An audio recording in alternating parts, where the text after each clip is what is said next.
Hey guys, listen, I want to do this quick video as a follow-up to Lynette's call from a couple of weeks ago, where I spoke about belief and we talked a little bit about social media, and I had some additional thoughts that I just wanted to share with you real quick.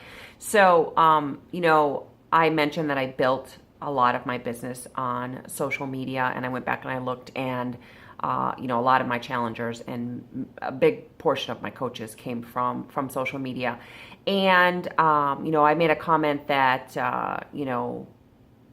post consistently on your own wall before you venture out.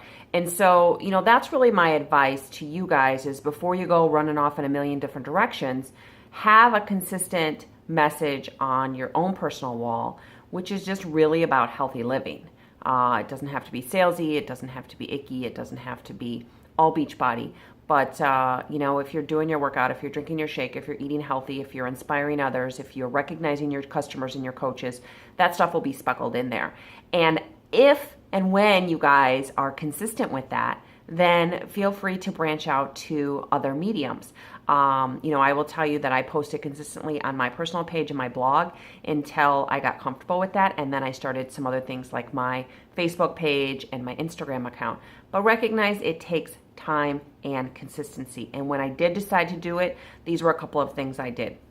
First of all, I immersed myself in Chalene Johnson's Build Your Tribe podcast. She has a lot of great tips about what is kind of trending and where you should spend your time. And so that's where I really started, was listening to her advice in terms of where my target audience was and kind of what I wanted to focus my time on. And then I really dove in and I looked at some of the coaches that I aspired to be, that some of the coaches that I felt had a great social media presence. And you guys, this stuff is out there that you can go to their YouTube channel and you can watch them train their team on how they built their business through social media. And so that's what I did after I kind of picked where I wanted to go, is I immersed myself in training from other successful coaches in how they taught their team on how they built their business. And I also did a lot of reading. So I mentioned several books, Contagious, Why, I think it's The Power of Why, Jab, Jab, Jab, Right Hook, and then just tons of social media related books and audiobooks that I listened to.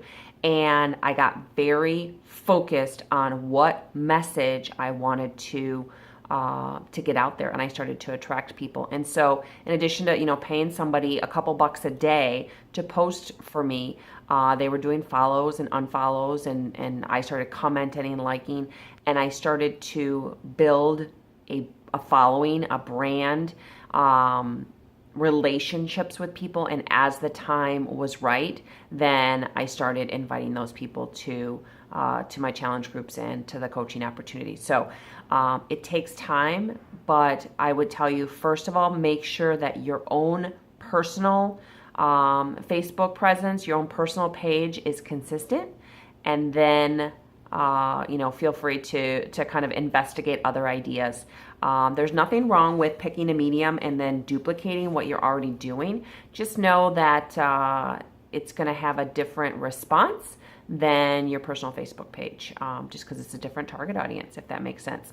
And I will tell you that, yes, I post, but the majority of what I'm doing is connecting with people, reaching out, sending them direct messages, commenting on their posts, and developing those relationships so that the opportunity comes up, so that they start looking at my page, so that I can start having conversations with them about their health and fitness when they are ready. So I hope that helps. I hope you guys have a great rest of your day, and we'll see you soon. Be well.